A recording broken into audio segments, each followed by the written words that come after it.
Entonces dice Filipenses 4, 10 al 14. En gran manera me gocé en el Señor de que ya al fin habéis reavivado vuestro cuidado de mí, de lo cual también estabais solícitos, pero os faltaba la oportunidad. No lo digo porque tenga escasez, pues he aprendido a contentarme cualquiera que sea mi situación. Sé vivir humildemente y sé tener abundancia. En todo y por todo estoy enseñado, así para estar saciado como para tener hambre, así para tener abundancia como para padecer necesidad. Todo lo puedo en Cristo que me fortalece. Sin embargo, bien hicisteis en participar conmigo en mi tribulación. Amén. Bueno, mis hermanos, yo creo que varios de nosotros recordamos, hemos visto esa película que se llama La lista de Schindler. Es una película que es un largometraje, ya de hace más de 30 años, y esto nos muestra una historia que, si bien de pronto habla bastante del holocausto nazi, nos cuenta también la historia de un hombre con un corazón en el cual el Señor despertó un espíritu para salvar tal vez a 1000 o más de 1000 judíos, entre los cuales la mayoría eran niños. Este hombre era un empresario y tenía incluso relaciones como muy cercanas con el Partido Comunista, y es algo curioso, pero dentro de su corazón no tenía también las mismas intenciones de ese partido, sino que al contrario, este hombre, al ser un empresario, todos los recursos que él tuvo los utilizó por completo, literalmente por completo, para poder salvar la mayor cantidad de niños judíos que en ese tiempo pues también iban a ser asesinados por los nazis. Ahora, mis hermanos, al ver al final de esta película, podemos ver un hombre que entregó absolutamente todos sus recursos económicos que tenía. Él no dejó nada para él, sino que al final, incluso en la escena, aparece sentado en un andén con un reloj que él apreciaba bastante, pero incluso tenía también en su corazón como un sentimiento del que él decía: tal vez hubiera podido haber vendido también este reloj para haber salvado a otro niño judío. Tal vez hubiera podido ser hecho un poco más, a pesar de que había hecho todo lo que él podía y que había expresado un amor muy especial por esos niños.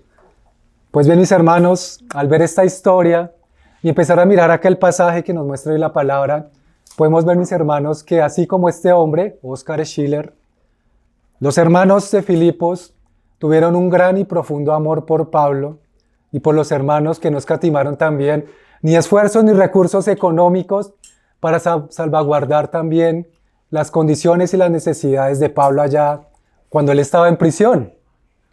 Entonces vemos acá, hermanos, a un Pablo que estaba muy agradecido con ellos, y vemos acá también a estos hermanos que siempre dispusieron su corazón para poder darlo todo también, y no solo por Pablo, ¿no?, sino por el resto de hermanos también y por la obra de Cristo.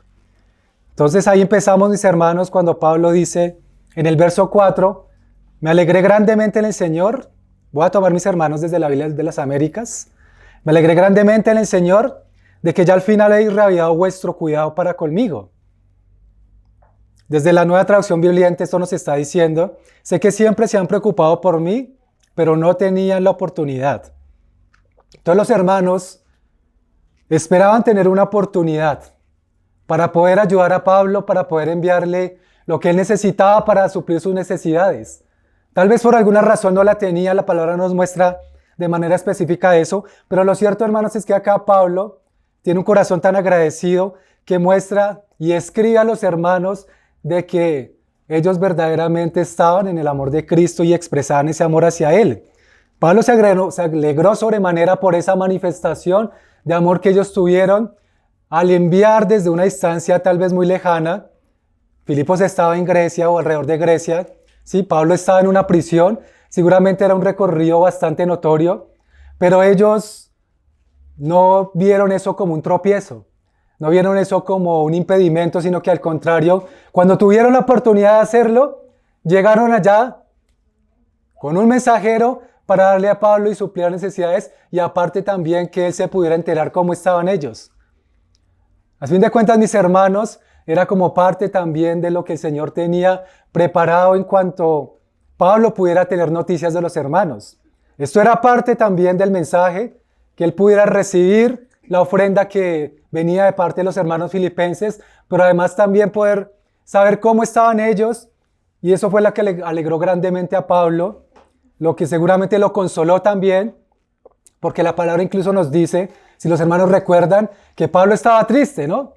Cuando Epafrodito estuvo a punto de morir, él dice que el Señor tuvo misericordia de él y no añadió tristeza sobre tristeza, sino que al contrario, el Señor sanó a Epafrodito y fue un gran compañero en el momento que estuvo ahí acompañándolo en la prisión. Un hermano completamente abnegado, que era incluso también la muestra de lo que eran los hermanos filipenses allá, que aunque en la lejanía estaban siempre orando, siempre pensando en Pablo y siempre pidiéndole al Señor que lo guardara y que lo fortaleciera en esos momentos de conflicto y de crisis que pasaba allí en la prisión. Entonces bien, Pablo, hermanos, no se queja por la demora en la atención de sus necesidades, ¿no? Evidentemente vemos a un hermano maduro en el Señor, ¿no? Que no decía, tal vez o no se quejaba en su corazón, porque tal vez sabían ellos demoran en entregarle algo material, ¿no? De hecho, Pablo ni siquiera lo esperaba. Pablo, la palabra nos muestra más adelante cómo es que él había aprendido a vivir en diferentes circunstancias y completamente dependiente del Señor. Pero bien, al contrario, Pablo entonces agradece esa atención de los hermanos que tuvieron la oportunidad de sustentarlo enviando la ofrenda con Epafrodito. Entonces la palabra nos muestra eso, hermanos. Como decíamos ahorita, ellos tuvieron la oportunidad de hacerlo y ahí mismo lo hicieron. No vieron impedimento, sino que hubo entre ellos también un hermano que se dispuso a ser el mensajero de ellos, a enviarle ofrenda a Pablo y a ser también ese compañero de milicia que Pablo necesitaba en esos momentos, ¿no? Porque ciertamente sí lo necesitaba, estaba en una prisión y ya sabemos las condiciones en las cuales Pablo se encontraba y por lo cual pues necesitaba un gran ánimo de parte de la iglesia para que continuara sirviendo al Señor en lo que le había deparado, ¿no? Entonces, mis hermanos, ahí nos podríamos devolver un momento a Filipenses 2, verso 25, 29 a 30, los que quieran ahí devolverse ahí atrás, para hacer un momento, hermanos, un recordatorio de cuál fue esa obra que hizo Epafrodito en este caso. Y la manera incluso que el Señor usó a este hombre también para poder llevarle esa ofrenda a él que Pablo dice más adelante que tanto necesitaba. Entonces la palabra dice, lo voy a leer este momento de la traducción al lenguaje actual, para que sea un poco más claro esta parte.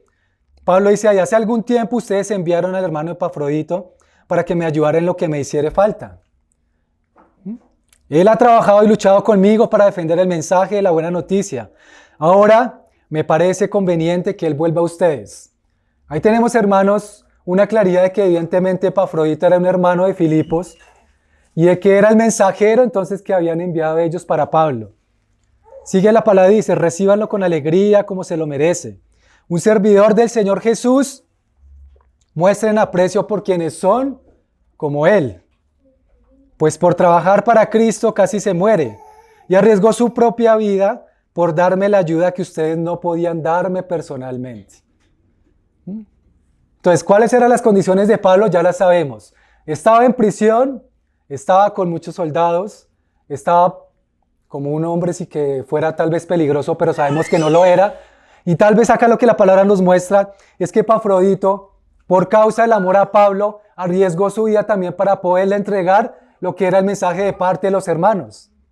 No sabemos de qué manera él arriesgó su vida, hermanos, pero lo cierto es que este hombre completó su misión. Tenemos acá un hombre dispuesto a dar la vida, no solo por Pablo, sino por el Señor, un hombre dispuesto a perseverar hasta el fin y completar su misión, un hombre que no dejó a medias las cosas y que aunque estaba consciente de que podía perder la vida, él supo de que el mandato de parte del Señor era, entrégale a Epafrodito mi mensaje, entrégale mi ofrenda que envié por mis hijos allá en Filipos. Entonces, hermanos, él lo hizo, entregó el dinero de la iglesia a Pablo, luego regresó con esa carta de agradecimiento, hermanos, que es la carta que hoy nosotros estamos leyendo. Entonces, por mano de él, de Epafrodito, Pablo devuelve ese gran cariño y esas palabras profundas y expresión de amor de las cuales hemos venido leyendo y de las cuales entonces fue como un doble propósito que el Señor tuvo ahí.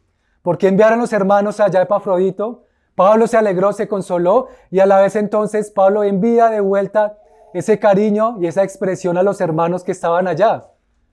Entonces seguramente para ellos era también un gran gozo tener noticias de Pablo allá en prisión. La palabra también nos dice, hermanos, que mientras estuvo con Pablo, el hermano Epafrodito enfermó, pero después de recuperarse regresó a su hogar.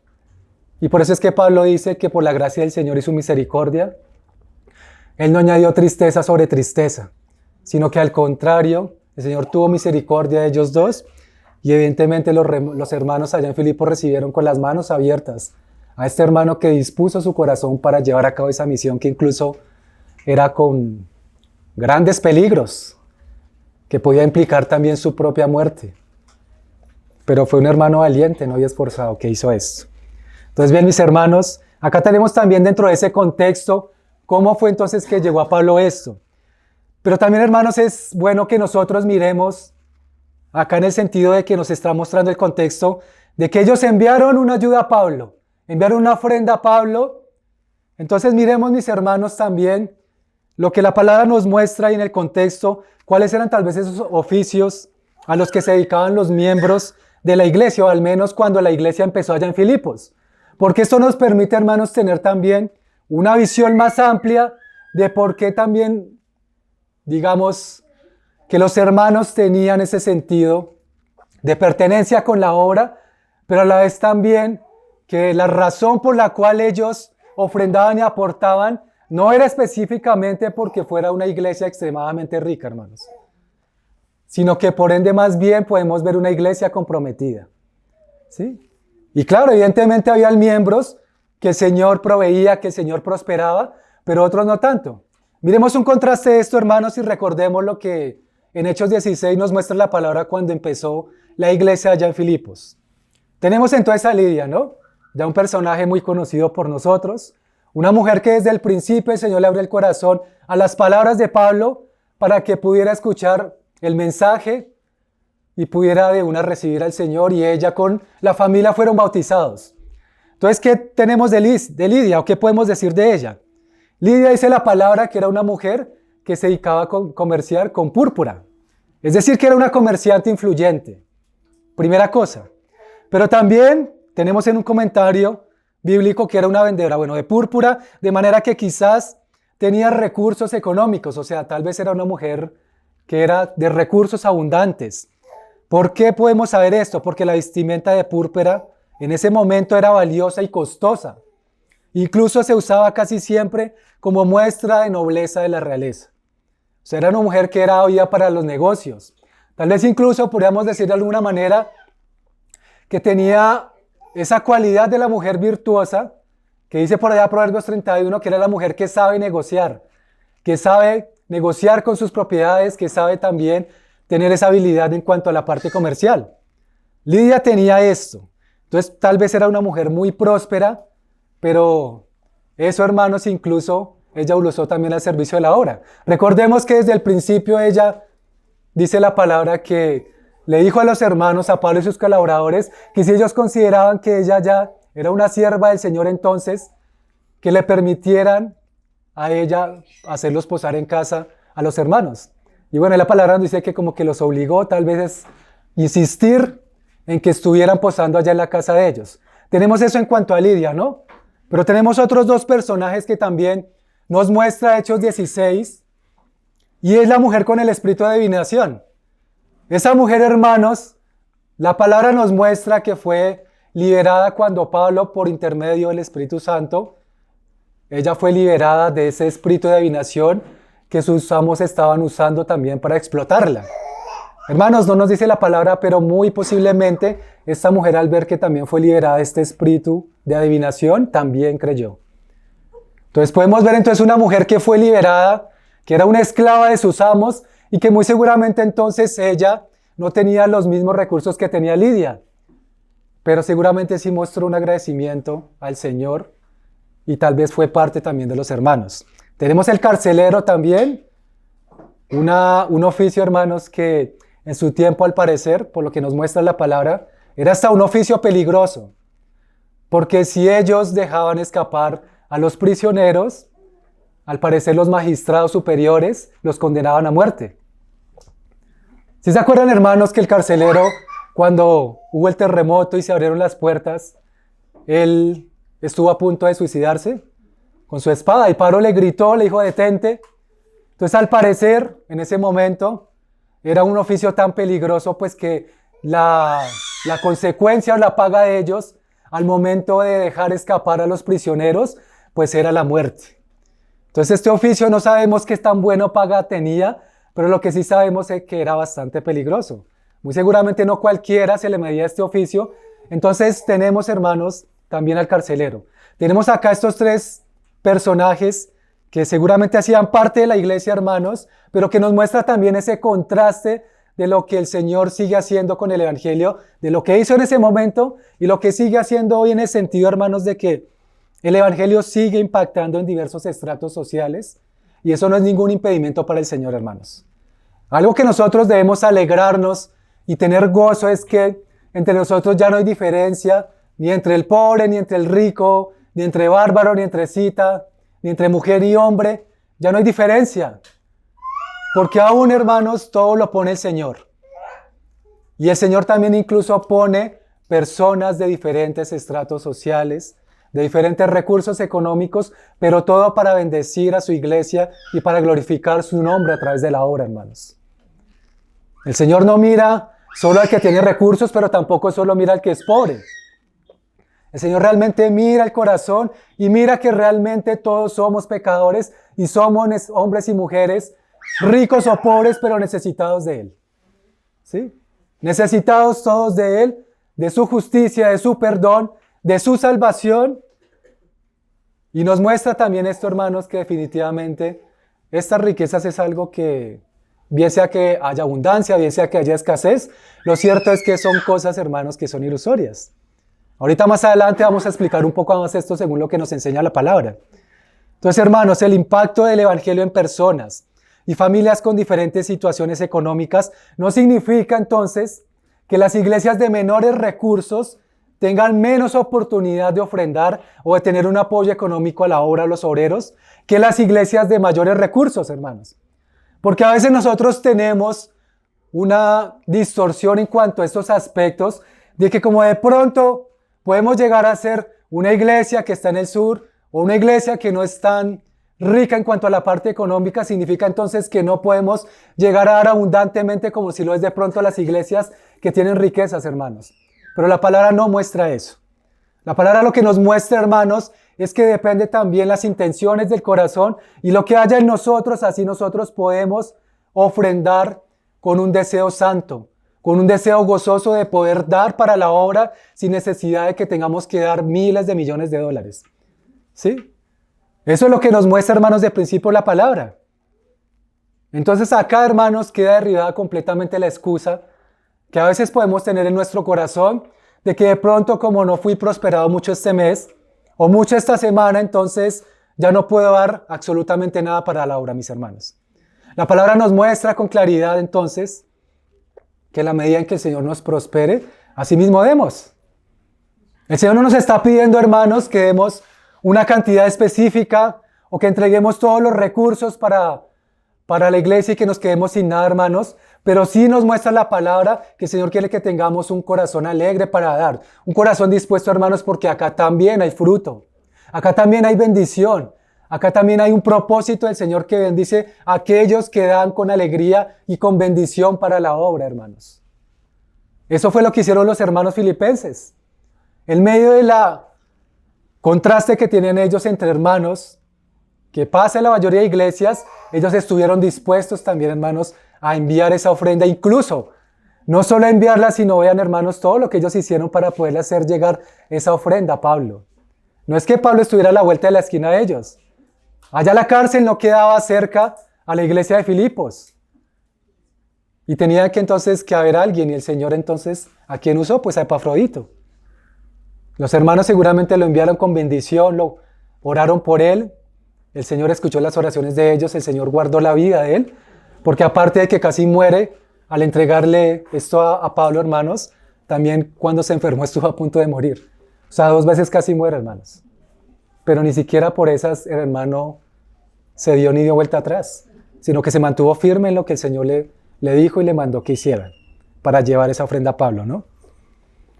Ahora bien, mis hermanos, también, en efecto, el Señor pone en camino oportunidades de brindar apoyo económico, hermanos, a los hermanos. Y el ofrendar siempre va a ser una buena oportunidad para hacerlo, hermanos. Creo que nos hemos dado cuenta de esto, ¿no?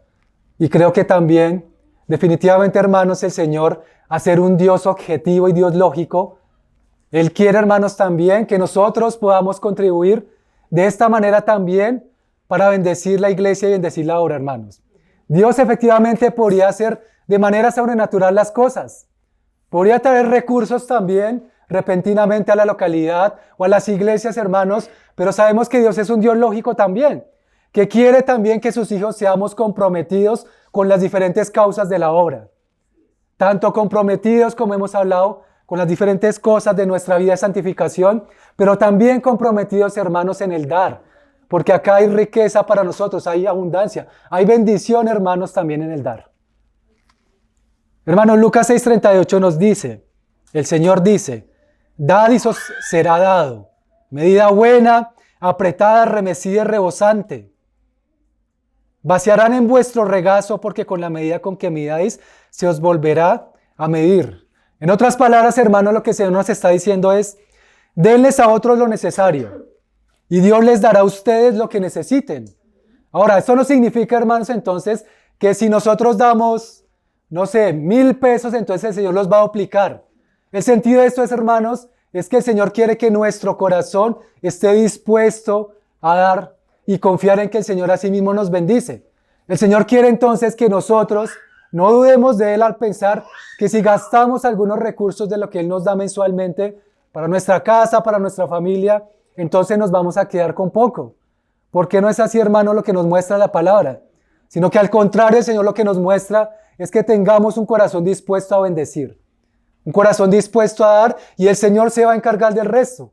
El Señor se va a encargar de suplir las necesidades que nos hagan falta en nuestra casa, para nuestros hijos, para nuestra familia, hermanos. Ese es lo que está diciendo el Señor ahí. Entonces, en verdad, Dios les dará la misma medida que ustedes dan a los demás, termina diciendo ahí el Señor. Porque el Señor también prueba el corazón con esto, hermanos. Y sabemos que el Señor, en la medida en que bendice a cada uno de sus hijos con recursos económicos, pues Él espera también que de la misma forma nosotros contribuyamos, hermanos, también con lo que el Señor nos da, hermanos. ¿Quién es el que nos da las fuerzas cada día para salir a trabajar? ¿Quién es el que nos da las fuerzas para desempeñar nuestras profesiones, nuestros oficios cada día, hermanos? ¿Quién es el que nos provee capacidades de inteligencia para poder hacer bien nuestro trabajo, hermanos? ¿Sí? No olvidemos eso, porque podríamos pensar a veces que de pronto es por nosotros mismos que somos beneficiados o somos bendecidos con el salario mensualmente, hermanos, pero lo cierto es que eso también viene de parte del Señor. Todas las cosas nos han sido dadas para nuestra bendición. Y así como el Señor le dijo a Adán, allá en el Edén, mira estos animales, qué nombre le has de colocar. El Señor le dio una inteligencia a Adán, le dio capacidades y fuerza para trabajar. Y en esto, hermanos, también hay una gran bendición y un gozo de que nosotros podamos también trabajar para nuestras familias, pero también para la obra del Señor. Él nos da capacidad y el Señor quiere que trabajemos, porque es uno de los propósitos, hermanos, incluso que vemos en Génesis. Poder trabajar y servir también a los demás. Con nuestras fuerzas, con nuestra mente, con nuestras capacidades, con nuestros dones y talentos con el que el Señor nos da para poder bendecir a los demás. Hay un comentario, hermanos, de la Biblia Diario Vivir que dice lo siguiente al respecto. Cuando damos a aquellos que están en necesidad, no se beneficia solo el que recibe, sino que también nosotros nos beneficiamos. No era la ofrenda de los filipenses, sino su espíritu de amor y devoción lo que más apreció Pablo. Y aquí está, hermanos, ya como la resolución de todo esto, la conclusión de esta primera parte.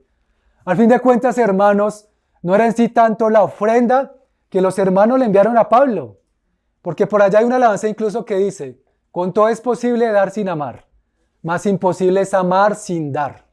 Y Pablo acá lo que quiere expresar, hermanos, también con la carta, y su agradecimiento a los hermanos es que tuvieron un espíritu de amor y devoción, y eso fue lo que él más apreció.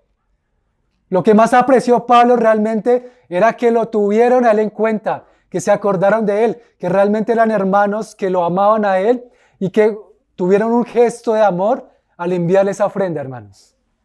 Pablo hubiera podido recibir tal vez otra cosa de otro lugar, de otra parte, pero no era la forma en que el Señor quiso, y seguramente Pablo no hubiera tenido las mismas palabras de expresión de amor que tuvo con los hermanos. Porque, hermanos, lo que Pablo más valora es eso, que se sintió amado, que se sintió valorado, que sintió realmente que el Señor obraba ahí también en sus hermanos allá en Filipenses, y que ellos también expresaron ese amor oportunamente cuando tuvieron la ocasión de ayudarlo. Que no esperaron, y la espera no fue porque ellos quisieran hacer esperar a Pablo, sino que seguramente hubieron inconvenientes. Y estaba el momento preciso cuando el Señor les diera el aval para que enviaran esa ofrenda. Entonces eso es, hermanos, finalmente el centro de este pasaje.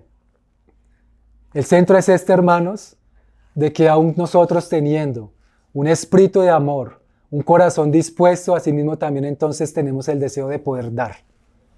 De poder dar para beneficio de la iglesia, de los hermanos, del necesitado y de la obra.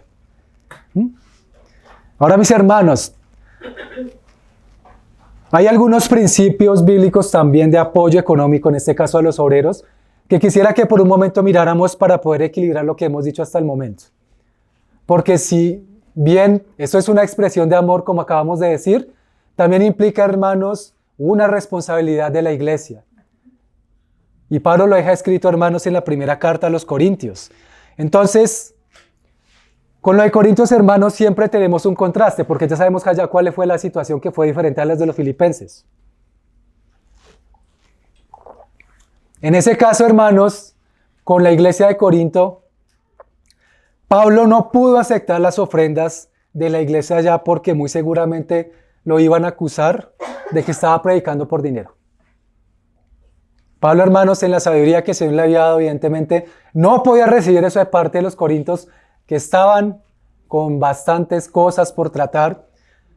Pero, hermanos, a la vez, Pablo ahí mismo en la carta a los Corintios, la primera, mantiene que la iglesia tiene la responsabilidad de sostener a los ministros de Dios. O sea, Pablo no niega, aunque no recibe la ofrenda, tampoco niega que el sostén para los ministros de Dios lo debe tener la iglesia. Vamos a mirarlo, hermanos. 1 Corintios 9:11 dice lo siguiente. A el que quiera mirarlo porque es un pasaje importante, hermanos, también. Vamos a mirar 9:11 y 9:13. Entonces 9:11 dice: si en vosotros, o sea en los de Corinto, sembramos lo espiritual, pregunta Pablo ahora ya a los hermanos en la carta, ¿será demasiado que de vosotros cosechemos lo material? Es una pregunta retórica que Pablo le está haciendo a los hermanos en Corinto. Les está diciendo: nosotros hemos sembrado en ustedes lo espiritual. Ahora, ¿será gran cosa o será demasiado pedirles que cosechar de ustedes lo material? Es la pregunta que Pablo les está haciendo, que ellos evidentemente tienen la respuesta. Sigue ahí el verso 12. Si otros tienen este derecho sobre vosotros, tal vez Pablo estaba hablando de los otros obreros que visitaban la iglesia, tal vez Pedro, tal vez otros hermanos también que habían pasado por allá por Corinto, tal vez Apolos, que ahí en la carta también lo cita. Entonces dice, si otros tienen este derecho sobre vosotros, ¿no lo tenemos aún más nosotros? ¿Por qué, hermanos? Porque Pablo fue el que se quemó las pestañas, Pablo fue el que entregó de su tiempo, Pablo fue el que entregó de su vida, el Señor lo que le mandó a Pablo cuando fue allá, Pablo lo hizo. Y era ese padre espiritual para la iglesia de Corinto, que en ese momento ahora lo estaba acusando de un montón de cosas, estaba incluso dudando de su apostolado, no lo querían tener en medio de ellos algunos, otros evidentemente sí, por eso le informaron la situación que pasaba en Corinto, pero Pablo ahora tiene, hermanos, que acudir a esto y apelar también a lo que él hizo por amor allá a los hermanos cuando plantó la iglesia. Entonces Pablo está diciendo, no lo tenemos aún más nosotros. Pero luego dice, ya viene ahorita la equilibrio ahí también de la verdad que Pablo está mostrando. Sin embargo, no hemos usado este derecho, sino que sufrimos todo para no causar estorbo al Evangelio de Cristo. Hermanos, Pablo en su sensatez y en su sabiduría, ahora les está diciendo a los hermanos, nosotros tenemos derecho sobre ustedes porque soy su padre espiritual, pero ahora ni siquiera esto, no lo voy a usar, no voy a usar mi derecho, sino que voy a sufrir esto por causa de no tener un estorbo al Evangelio de Cristo. Hermanos, esto es un corazón muy precioso que el Señor puso en Pablo, ¿no? Y una claridad también para la iglesia, porque Pablo pues también no podía darse el lujo en ese momento de poder expresar algún sentido que fuera contrario a lo que vivía Corinto en ese momento, a la situación actual de los hermanos. Incluso con esto de las ofrendas Pablo tuvo que aclararles a ellos, ¿no? Entre las muchas otras cosas. Entonces Pablo dice esto, y sigue ahí en el verso 13 de 1 Corintios 9. Pablo entonces, hermanos, acá acude también incluso hasta la ley para recordarles allá a los hermanos que él no sacaba eso de su propio corazón, que no sacaba eso de sus propias ideas humanas, sino que lo sacaba de la misma palabra, en este caso del Antiguo Testamento. ¿No sabéis que los que desempeñan los servicios sagrados comen la comida del templo y los que regularmente sirven al altar del altar reciben su parte? Recordamos, hermanos, que eso era lo que el Señor decía en Levítico, ¿no? A los levitas les decían también, y les ordenó incluso, que lo que ellos recibieran para sacrificio en el altar, tomaran su parte. Ellos ya tenían un mandato de cómo debían desmembrar el animal, cual fuera que sea, y cuál parte ellos debían tomar para ellos mismos, para su sustento y el de sus familias. Pero también, hermanos, los que servían en el templo, los que incluso, como dice el Señor Jesús, cuando los fariseos lo acusaban a él y a los discípulos de que en el día de reposo tomaban espigas del piso. Y el Señor les dice a ellos, ¿no habéis oído, no habéis leído que incluso los sacerdotes profanan el templo en el día de reposo y son sin pecado? Porque evidentemente, hermanos, el Señor, siendo justo, no iba a condenar a muerte ni a los sacerdotes ni a los levitas cuando el Señor les había también dado un mandato. Incluso los sacerdotes a veces tomaban del pan, el pan de la proposición para suplir su necesidad de hambre. Entonces Pablo también le recuerda esto a los hermanos allá y les está diciendo entonces como que, oigan, miren esto, acuérdense de esto. Y luego dice, así también ordenó el Señor, o sea, así como el Señor ordenó en el templo y ordenó a los levitas tomar de su parte con lo que sacrificaran del altar, así también ordenó el Señor que los que proclaman el Evangelio vivan del Evangelio. Una verdad, hermanos, que nos está equilibrando lo que estamos viniendo hablando de Filipenses. Los que proclaman el Evangelio vivan del Evangelio. Y luego nuevamente dice Pablo, mas yo de nada de esto me he aprovechado. O sea, aunque tengo el derecho, aunque el Señor se lo ha ordenado a ustedes, le dice a los hermanos, aunque todo esto es real, yo no me aprovecho de esto. Yo no gozo, o yo no abuso o uso de este derecho, más bien porque Pablo ni siquiera estaba abusando. Era un derecho al que él podía tener acceso. Pero Pablo entonces está diciendo, yo no abuso de esto, sino que al contrario, dice, no escribo esto para que así se haga conmigo, porque mejor me fuera a morir que permitir que alguno me prive de esta gloria. Entonces Pablo puso muy claras las cosas allá, guiado por el Espíritu, hermanos, y acá lo que nos muestra entonces la palabra es que evidentemente la normalidad de una iglesia sería también cuidar también de los obreros a causa de la obra, a causa de la bendición y de la prosperidad que el Señor da a cada familia, hermanos. Por eso incluso habría que orar también, hermanos.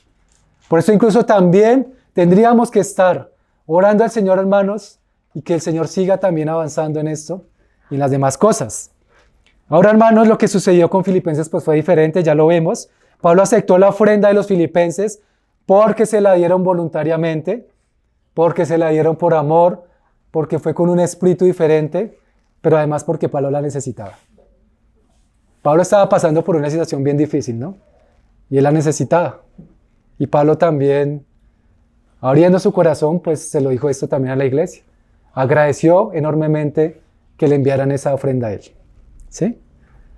Entonces ahí, hermanos, continuando lo que Pablo sigue diciendo en Filipenses, versos 11 y 12, nos muestra ahora Pablo algo que quiere decirle a los hermanos para que no haya también en ellos de pronto una mala sospecha o algún indicio de pronto de algún hermano que de pronto no tuviera un entendimiento mayor en cuanto a esta parte o pensara mal de Pablo. Entonces Pablo sigue diciendo, hermanos, no que hable porque tenga escasez. O sea, Pablo dice, no lo digo porque esté necesitado. Entonces de una entra aclarando lo que dijo anteriormente y que no era para persuadir a los hermanos que le enviaran más ofrendas, ¿no? Pablo no le decía con esa intención, hermanos, sino que por eso aclara inmediatamente eso. Entonces por eso Pablo enseguida dice, porque he aprendido a estar contento, satisfecho con lo que tengo. Entonces vemos ahí, hermanos, que hay un aprendizaje de parte de Pablo que él lo quiere compartir con los hermanos allá en Filipos. Y es que no es solo por hacer la aclaración, sino que Pablo también quiere mostrar a la iglesia que él aprendió algo con respecto a esto, con respecto al tema económico durante su vida, que obviamente lo necesitaba para el día a día. Pero entonces, ¿qué es lo que nos dice Pablo ahí más adelante? Entonces, no que hable porque tenga escasez, he aprendido a contentarme cualquiera que sea mi situación. La traducción al lenguaje actual lo dice de esta manera, he aprendido a vivir en toda clase de circunstancias, ya sea que tenga mucho para comer o que pase hambre, ya sea que tenga de todo o que no tenga nada. Todo lo he aprendido. En todo y por todo he aprendido el secreto, tanto de estar saciado como de tener hambre, de tener abundancia como de sufrir necesidad. Hermanos, miren, acá Pablo entonces nos muestra un secreto que la misma palabra revela, no es algo misterioso o algo místico, sino que Pablo también lo dice ahí más adelante. Pero antes de eso, mis hermanos, Pablo muestra también a los hermanos que en ese aprendizaje es evidente que ellos tal vez conocían las diferentes situaciones por las cuales Pablo había pasado durante su vida como obrero. Antes de llegar a Filipos, Pablo ya había pasado por muchas otras cosas. Muchos años atrás ya había sido formado por el Señor para empezar a trabajar como obrero. Y seguramente el hermano le contaba todo esto allá. A los hermanos les contaba sus experiencias, le contaba las diferentes cosas por las que pasó. Y de seguro esto Pablo también lo toma para decirles a ellos, hermanos, yo he aprendido a vivir en riqueza y a vivir en escasez. Podemos recordar, hermanos, por un momento que lo que Pablo aprendió sobre la marcha, que fue este contentamiento, fueron algunas situaciones difíciles que incluso las encontramos, hermanos, en 2 de Corintios 11:23 en adelante. No voy a tomar todo el pasaje, solo algunas cosas, hermanos, para poder ver incluso en cuanto a la parte difícil, en cuanto a la parte compleja de la vida de Pablo, qué situaciones pasó, que fueron de hecho bastantes. Ahí Corintios nos muestra, hermano, lo siguiente. Pablo fue en trabajos más abundantes, en cárceles más también, porque estuvo muchas veces en la cárcel, incluso ahí a los hermanos les hablaba desde la prisión, ¿no? En peligros de muerte muchas veces. 3 veces ha padecido un naufragio, decía Pablo y a los Corintios, en camino muchas veces también estuvo. En peligros de ríos, de ladrones, peligros en la ciudad, en el desierto, en el mar, en trabajo y fatiga, en muchos desvelos, en hambre y sed, en muchos ayunos, en frío y en desnudez. O sea, hermano, las situaciones que pasaba Pablo en cuanto a la parte compleja de su vida, en cuanto a la parte difícil, fueron bastantes, ¿no? Fueron cosas, hermanos, que si él no hubiera estado fortalecido por el Señor, pues hubiera abandonado tal vez a la segunda, a la tercera o la cuarta cosa que le hubiera pasado, ¿no? Pero lo cierto, hermanos, es que acá incluso nos muestra esa fe tan grande que el Señor puso en este hombre y la manera en que Pablo conocía al Señor para haber padecido tantas cosas que tal vez algunos de nosotros hubiéramos ya renunciado cuando hubiéramos encontrado la primera cárcel o el primer naufragio, hermanos, porque incluso ahí la palabra muestra que estuvo todo un día y una noche completa naufragando, hermanos. Qué fuerte es esto, ¿no? Estar en medio de alta mar, naufragando, pero este hombre confiaba en el Señor, hermanos. Completamente tenía esa confianza en el Señor de que Él también lo iba a sacar de ahí. Cuando le dice también a todo el equipo o el grupo allá de la nave que iba a llegar a la isla de Malta, pero antes de eso ellos no sabían, pero Pablo sí sabía porque el Señor le había manifestado, ¿no? Todos asustados, todos querían ya saltar a alta mar a ver si se salvaban, pero Pablo les decía, quédense todos en la barca y así van a ser salvos. Si alguno salta va a morir. Y aún en medio de eso, hermanos, de esas situaciones tan difíciles, que cualquiera estaría completamente aterrorizado y ya viendo la muerte adelante, pues Pablo no. Pablo sencillamente lo que hace es confiar en el Señor. Y Pablo en medio de esto aprendió también, hermanos, a vivir en contentamiento en cuanto a la parte económica, hermanos. Todas estas situaciones nos muestran entonces que hubo cosas que incluso Pablo pasó, que lo hacían muchas veces padecer hambre, padecer necesidad, padecer pobreza, padecer todas estas cosas que evidentemente lo hacían también entender de parte del Señor lo que Él le quería mostrar. Pero hermanos, hay algo acá también que Pablo dice y que uno se podría preguntar, bueno, ¿cómo así es que Pablo dice que también aprendió a vivir en prosperidad? ¿Sí? Porque incluso Pablo no solo estuvo siempre pobre. Ahí más adelante la palabra nos muestra al final del capítulo 4 de Filipenses que él también recibió lo que le enviaron los hermanos con Epafrodito y tenía abundancia y estaba lleno. O sea que muchas veces, seguramente esa no fue la única, sino que en otras ocasiones Pablo también había estado lleno y con abundancia. Pero Pablo nos enseña acá, hermanos, o nos dice entonces que también aprendió a vivir de esa forma. ¿Sí? Pablo dice entonces, aprende a vivir, no solo en pobreza, teniendo hambre, sufriendo necesidad, sino también aprendió a vivir cuando tenía prosperidad, cuando estaba saciado y cuando tiene abundancia. Entonces nosotros podríamos pensar, hermanos, que al tener abundancia, pues es muy fácil vivir, ¿no? Nuestro contexto, nuestra percepción humana nos hace pensar, creo que en la mayoría de ocasiones, que cuando tenemos suficiente o tenemos de todo, entonces ya se nos arregla la vida, es muy fácil todo, ¿no? Aparentemente es así, hermanos, ¿no? Pero esto no es lo que nos muestra la palabra. Cuando Pablo dice que él aprendió a contentarse, aún en la prosperidad y la abundancia, hermanos, también nos quería decir algo el Señor a través de esto. Hermanos, verdaderamente es que el verdadero contentamiento, como dice Pablo ahí, es el querer solo lo que se tiene, que es muy diferente a querer más de lo que tenemos. No es tener todo lo que queremos, hermanos, sino querer lo que tenemos, que es diferente. Hermanos, una de las cosas por las cuales nosotros nos ponemos muchas veces ansiosos es por las causas de las riquezas.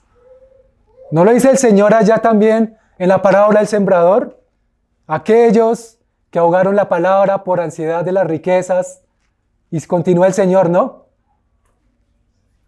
El deseo, hermanos, de riquezas nos vuelve ansiosos. Y Pablo nos está enseñando acá que estemos contentos con lo que tenemos. Sea abundancia, sea escasez, hermanos, el secreto en parte del contentamiento es estar contento con lo que tenemos, hermanos. Las circunstancias son ilusorias. ¿En qué sentido? En que las circunstancias nos pueden mostrar por un momento en que nos llega alguna abundancia de dinero, pero que de repente, hermanos, eso ya no está. Puede ser, hermanos, que nosotros tengamos un gozo temporal cuando, por ejemplo, nos llega la prima de mitad a fin de año, ¿no? O cuando nos llega de pronto alguna entrada, alguna parte, algún trabajo, etcétera. De cierta manera nos alegramos, ¿no? Y no está mal alegrarse, hermanos, por eso. Lo que no está correcto, mis hermanos, es poner completamente el gozo en eso que tenemos económico, hermanos, porque eso es ilusorio. Hermanos, el dinero llega y el dinero así se va. El dinero llega, el dinero se usa porque el Señor precisamente lo da para eso. Para usarlo, para suplir las necesidades, en este caso, como nos muestra la palabra, para bendecir a la iglesia, para ayudar a los obreros. Pero son cosas, hermanos, que son simplemente materiales, bienes, que son solo para nuestro uso, hermanos. Pero lo cierto, hermanos, es que con la filosofía de este mundo, muchas veces lo que nosotros, hermanos, hemos aprendido equivocadamente es no a usar las cosas y amar a las personas, sino usar las personas y amar las cosas, hermanos. Y eso es una filosofía del mundo. Hermanos, ¿qué es lo que vemos afuera?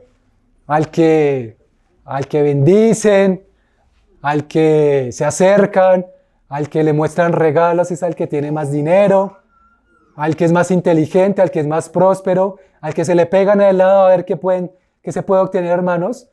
Y claro, pues el mundo está en tinieblas, hermanos, pero lo cierto es que esa filosofía muchas veces también ha entrado en la iglesia, hermanos. Muchas veces consciente o inconscientemente nosotros lo que hacemos es amar más las cosas y usar a los hermanos o usar a las personas, hermanos. Y esto, hermanos, nos tiene que redarguir a oídos de nosotros. Porque el Señor, hermanos, cuando dice, ama a tu prójimo como a ti mismo, Él no está diciendo en ningún lado que amemos las cosas. O que amemos, hermanos, lo que nos puedan dar los demás. Hermanos, ciertamente nosotros tenemos un valor intrínseco en el Señor. El Señor, al habernos hecho a cada uno de nosotros a su imagen y semejanza, hermanos, únicos e irrepetibles, tenemos un valor precioso que permanece eternamente, hermanos. Y no es por lo que podamos dar. Hermanos, no es por el servicio que ofrezcamos. No es por el servicio, hermanos. Aunque sea el servicio más visible o el menos visible, hermanos, nosotros no tenemos valor por eso. Nosotros tenemos valor por lo que somos. Porque el Señor puso valor en cada uno de nosotros. Y nosotros, hermanos, al ser imagen y semejanza de Dios, debemos entender también por Él, por nuestro Creador, que debemos dar valor a las personas. No por lo que nos dan, sino por lo que son. Y cuánto más cuando son hermanos. Ese es el punto de lo que Pablo está mostrando acá, hermanos. Pablo no estaba contento porque le enviaron un montón de dinero. Pablo estaba contento, hermanos, porque los hermanos lo amaron y vieron la necesidad que él tenía. Y en eso se alegró él, hermanos. Por eso Pablo está diciendo que también aprendió a vivir en prosperidad. O sea, él no aprendió en el sentido de decir que entonces derrochó y tuvo un montón para darle aquí, para dar acá y no sé qué, para comprar propiedades, no, hermanos. El sentido de la palabra lo que nos muestra es que el verdadero contentamiento viene primero de amar a las personas y no amar las cosas. El punto de contentamiento viene no ver las circunstancias si estamos en abundancia o estamos en escasez, sino que nuestro sentido, hermanos, de vivir y nuestro contentamiento está en Cristo. En Cristo, hermanos, que es el que llena nuestra alma, hermanos. Hermanos, hay una alerta que nosotros podemos ver con facilidad cuando tenemos ansiedad o cuando el Señor no nos está llenando o no queremos que nos llene, más bien, porque el Señor siempre nos llena. Y una alerta de esas, mis hermanos, es cuando deseamos llenar el vacío en nuestro corazón con alguna cosa material, algo que podamos comprar, el esperar también algún dinero, el tener un anhelo por comprar tal vez una propiedad, un carro, etcétera, que no son cosas malas en sí mismas, hermanos. Y el Señor incluso puede proveerlas. Pero el punto está en querer llenar nuestro corazón con esas cosas. El punto está en querer llenar nuestro corazón, no con la palabra del Señor, no con Cristo Jesús que nos salvó, sino con cosas materiales, hermanos, con dinero o con cosas que no sean las que el Señor nos dice, no cosas, sino con personas también. Ahora, hermanos, si el Señor nos puso en nuestro diseño que podamos es amar a las personas y no las cosas, evidentemente el primer amor nuestro es con la persona de Cristo. Ya hemos hablado, hermanos, de que no podemos amar a los hermanos si no tenemos un amor por Cristo. Y si el Señor nos puso ese diseño, hermanos, es para entender que al lado de nuestro Señor Jesús y siendo siempre cercanos a su presencia y Él a nosotros, estamos llenos, hermanos. Estamos completos y estamos contentos. Y no necesitaríamos realmente absolutamente nada, hermanos. Pablo llegó a ese estado de madurez. Y por eso lo puede decir acá, en su palabra.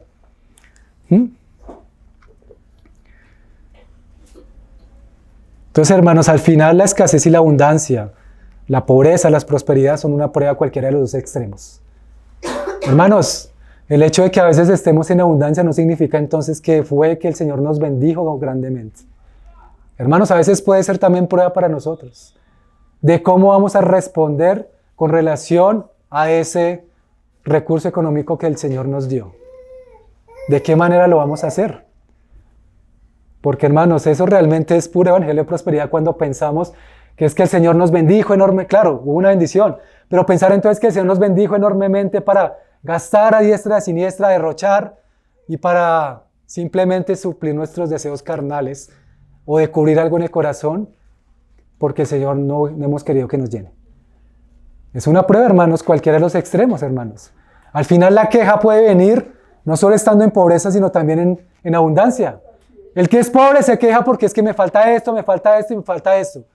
Pero el que es rico se puede quejar es que todavía tengo esto, pero tengo que tener esto más alto. Y tengo que tener esto otro más. ¿Por qué, hermanos? Porque eso es como una sanguijuela que consume, ¿no? Es una sanguijuela. La palabra dice que el amor al dinero es la causa de todos los males. Entonces, hermanos, incluso Podemos dar gracias al Señor que Él nos da lo necesario. Y si nos diera abundancia, hermanos, recordemos esta palabra para que en aquel día podamos orar al Señor para que no nos enloquezcamos, sino que podamos ser hermanos sobrios, prudentes. Hermanos, acá en este pasaje hay mucha sabiduría para nuestras vidas.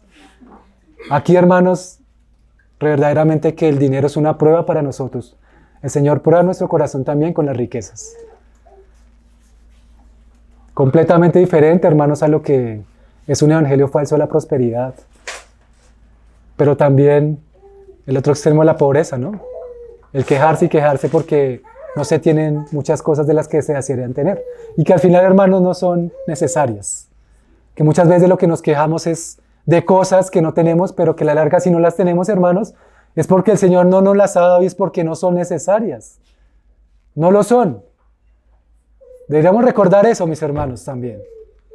Cuando tengamos deseos de cosas que de pronto en el momento no tenemos. Si tal vez las necesitamos, pues pacientemente esperemos en el Señor para que Él las traiga a su momento. Y no ponernos ansiosos para que lleguen o buscar maneras contrarias a las del Señor para poder obtener lo que se quiere. Porque eso traería, hermanos, lazo. Entonces, hermanos, este pasaje bíblico contiene un sí podemos obtener riquezas, sí se puede el Señor. El Señor no dice que no, pero un no hay que confiar en ellas. Nuestra confianza, hermanos, tiene que estar en el Señor. ¿Sí? Y hermanos, Pablo también, en el transcurrir de su vida y en sus cartas también a Timoteo, nos muestra nuevamente este principio, pero tal vez un poco más amplio. En la primera de Timoteo, capítulo 6, verso 6, Timoteo le está diciendo a Pablo, antes de eso le dice, ten cuidado, como que ten cuidado porque hay algunos que toman la piedad como ganancia, ¿sí? Prosperidad. Pero luego dice Pablo a Timoteo, pero la piedad en efecto es un medio de gran ganancia cuando va acompañada de contentamiento. Gran ganancia es la piedad acompañada de contentamiento. O sea, hermanos, si estamos contentos con lo que tenemos y ya no deseamos nada más y sabemos que Cristo es el que nos suple nuestra necesidad y en Él tenemos toda la confianza, estamos contentos, aprendemos a ser piadosos sin buscar, usando la piedad, una ganancia para nosotros. Que es bien diferente, ¿no, hermanos? Es diferente y por eso Pablo le aclara a Timoteo. Una cosa son los que usan la piedad como ganancia y otros son los que sinceramente tienen la piedad como un medio de gran ganancia cuando están acompañados de contentamiento. Porque no tienen deseo de más riquezas, sino que tienen la piedad para darle a los demás un sentido de amor, un sentido de un carácter piadoso, pero no buscando obtener algo. No buscando obtener algo a causa de esa piedad, porque entonces, hermanos, sería una falsa piedad. Y la palabra también nos falsa de la falsa piedad y la denuncia, ¿no? Porque a veces se disfraza de una piedad sincera y que no lo es, hermanos. Entonces, gran ganancia es la piedad acompañada de contentamiento. Y luego dice Pablo a Timoteo, porque nada hemos traído al mundo y nada podemos sacar de él. Esto, hermanos, incluso a veces hasta el mundo lo recita pero en sus palabras. Es que al cementerio, ¿quién se va a llevar algo? Es que si se le va a echar todo ahí, que no sé qué, sí. Pero obviamente es un entendimiento que no es bíblico, ¿no? Pero en el sentido de que la palabra nos muestra, hermanos, es que evidentemente nosotros debemos ser conscientes de que nada trajimos, hermanos. Ahora, esto no significa que nada podamos tener. El Señor nos da, nos bendice, hermanos, pero ya con lo que hemos visto en su palabra, es el hecho, hermanos, de poder estar contentos, tengamos mucho, tengamos poco, y siendo también conscientes de que lo que tenemos ahora es temporal, y en el reino del Señor nada de esto nos llevaremos. Hermanos, ni la ropa, ni el dinero, ni las propiedades, ni los vehículos, nada. Esto es temporal, hermanos, y el Señor nos lo concede para un servicio, para bendecirnos y también para un servicio también a los hermanos, para ayudar en la iglesia, para bendecir nuestras familias, nuestros hijos. Pero no, hermanos, porque eso de alguna manera se vaya a ir con nosotros, jamás. Pablo dice entonces ahí, si tenemos que comer y con qué cubrirnos, con eso estaremos contentos o démonos por satisfechos con eso. Y no es que Pablo muestra acá como un sentido, hermanos, de tener unas mínimas aspiraciones, no. El Señor quiere que tengamos aspiraciones. El Señor quiere que también, hermanos, lo pongamos delante de Él. El Señor incluso quiere también que pongamos delante de Él el deseo de tal vez no sé, una propiedad, alguna cosa material, hermanos, pero delante de Él para que Él guíe. Y el sentido es, hermanos, también de que Él nos muestra una claridad de que lo necesario y lo que no nos debe faltar es la comida y la ropa. Lo básico, hermanos. ¿Sí? Nos puede faltar el resto de cosas, pero si tenemos que comer y con qué vestirnos, nos podemos dar por satisfechos, sin quejarnos, sin desear más. Si el Señor nos quiere dar más, pues amén. Pero que seamos conscientes, hermanos, y sabios cuando el Señor nos quiera dar más, para no derrochar. ¿Sí? Y luego ahí le dice Pablo a Timoteo más adelante en el verso 9, los que quieren enriquecerse caen en tentación y lazo del diablo, en muchos deseos necios y dañosos que hunden a los hombres en la ruina y en la perdición. Definitivamente, hermanos, el dinero o el deseo de tener más nos puede hacer caer en el lazo del diablo, hermanos. Sabemos que las deudas o este tipo de cosas que son adquiridas sin consultar con el Señor, hermanos, pues nos llevan a tener un lazo. Dice la palabra entonces, porque la raíz de todos los males es el amor al dinero, por el cual codiciándole algunos se extraviaron de la fe y se torturaron con muchos dolores, hermanos. Los dolores de que cada mes de pronto hay que pagar esto y esto. Hermanos, tal vez si en el pasado adquirimos deudas, ya estamos en el Señor. Y el Señor nos ayuda, el Señor nos provee, el Señor nos va guiando también para ser sabios con nuestro dinero, hermanos. Pero entonces también es para entender, mis hermanos, que de ahora en adelante, o los que, en cuanto a este sentido, hermanos, poder pensar 2 veces y orar al Señor, hermanos, cuando haya algún deseo de, algún tipo de préstamo, de deuda de cosas, hermanos. Que el Señor nos guíe en estas cosas, hermanos, porque definitivamente que el tener, hermanos, un equilibrio económico, el tener sabiduría para manejar las finanzas, trae paz también, hermanos, a nuestro corazón.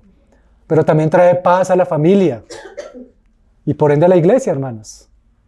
Pero en cambio el no hacerlo, el estar tal vez en la carne buscando cosas, satisfacerlas sin consultar con el Señor y tal vez contraer deudas que no corresponden a Dios, pues nos van a traer dolores, angustias, que después hasta seguramente tendremos miedo de no poder pagar o no saber cómo, etcétera, hermanos. Entonces guardémonos también en esto, hermanos. Por eso decíamos que acá en este pasaje tiene sabiduría, hermanos, para nuestras vidas. Y esta parte es muy importante en la vida de un creyente, hermanos. Saber manejar las finanzas, saber cuidarlas y saber cómo el Señor quiere que nos conduzcamos para bendecirnos, para prosperarnos, pero de la forma en que Él quiere hacerlo, hermanos. Y no de una forma contraria al Señor. Entonces, hermanos, el creyente aprende a estar satisfecho en cualquier situación económica. Él no depende de los recursos que tenga, sino del sustento que le da el Señor. ¿Sí? Y lo vemos, hermanos, con muchos personajes de la palabra, ¿no? Juan Bautista, Elías. Hermanos, el Señor nos suplía, en ese caso fue de manera sobrenatural, ¿no? Pero en los tiempos de acá, cuando Elías tuvo que esconderse, no suplía el alimento de Elías cuando le enviaba en la mañana y en la tarde un cuervo con alimento, o cuando estuvo en la casa de la viuda de Sarepta, que la palabra dice, la harina no escaseará y el aceite en la vasija no disminuirá. En este caso fue de manera sobrenatural, pero el Señor lo hizo, hermanos. El Señor siempre lo hace, hermanos, si confiamos en Él, si no ponemos nuestra confianza en las riquezas, hermanos. Porque la riqueza finalmente es, como el Señor denuncia, aquel espíritu maligno mamón que conlleva a este mundo a tener un afán y una ansiedad por las riquezas. El querer tener más y más porque, hermanos, a la larga muchos en el mundo, su única recompensa va a ser todo lo que guardaron, todo lo que almacenaron, que no va a ser para nadie. A veces muchos ni siquiera lo hacen para sus hijos allá afuera, sino que es un deseo desbordante de avaricia, de querer tener más, de egoísmo, pues resulta al final de sus días con riquezas grandísimas que no fueron para nadie ni para nada, sino solo para guardar, hermanos, y que de seguro van a ser de otros después, que ni siquiera serán la familia, sino muy ajenos a los seres cercanos a esa persona. Por eso Pablo dice, nada nos traemos de este mundo y nada podemos llevar, hermanos. Es algo muy sensato que nos muestra el Espíritu, hermanos, con esto. Entonces, mis hermanos, es algo que también con un pasaje ya conocido por todos, Mateo 6:31, cuando el Señor decía, refiriéndose al tema del alimento, al tema del cuerpo, al tema de que nuestros ojos son la luz del cuerpo. El verso 31 dice, el Señor, por tanto no os preocupéis diciendo qué comeremos, qué beberemos o con qué nos vestiremos, ¿no, hermanos?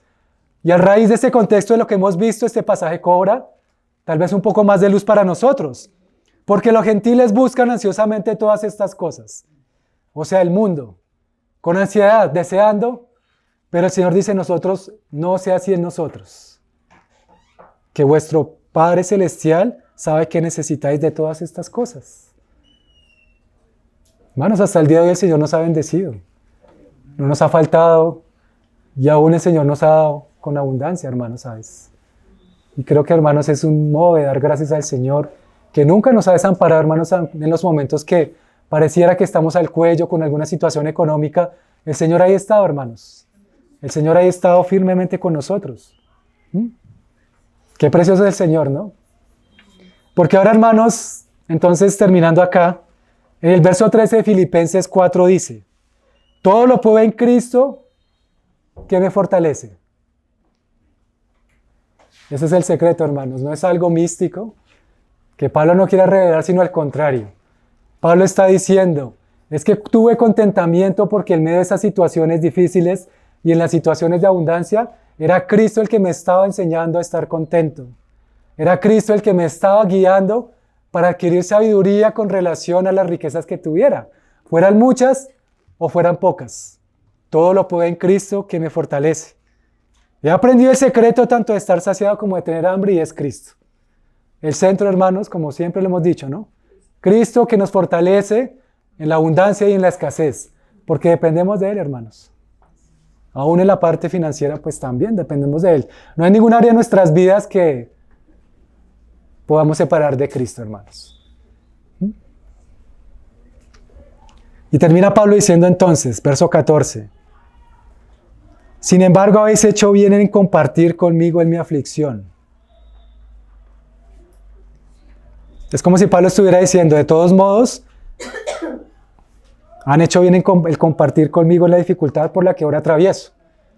O sea, Pablo está diciendo entonces, a pesar, yo les he dicho todo esto, he aprendido a contentarme en Cristo, pero vuelvo y les digo a ustedes, hermanos, hicieron bien, fue muy bueno de parte de ustedes ayudarme en mis dificultades. O sea, Pablo vuelve a reconocer a los hermanos que pudieron hacer eso por él, que lo bendijeron con esa ofrenda. Porque Pablo también, hermanos, sabía que los hermanos allá tenían a Cristo y entendían que era de parte de Cristo. Esos recursos que ellos apartaron y que el Señor les dijo seguramente a ellos también, ¿no? Aparten eso para Pablo. Apártenlo para la obra. Entonces, mis hermanos, aprendamos a vivir contentos con lo que tenemos. Y de lo que tenemos, hermanos, también ofrendemos con alegría para el beneficio de los miembros de la iglesia. A los que sirven, a los obreros, a la obra, y que sea, hermanos, también con disposición.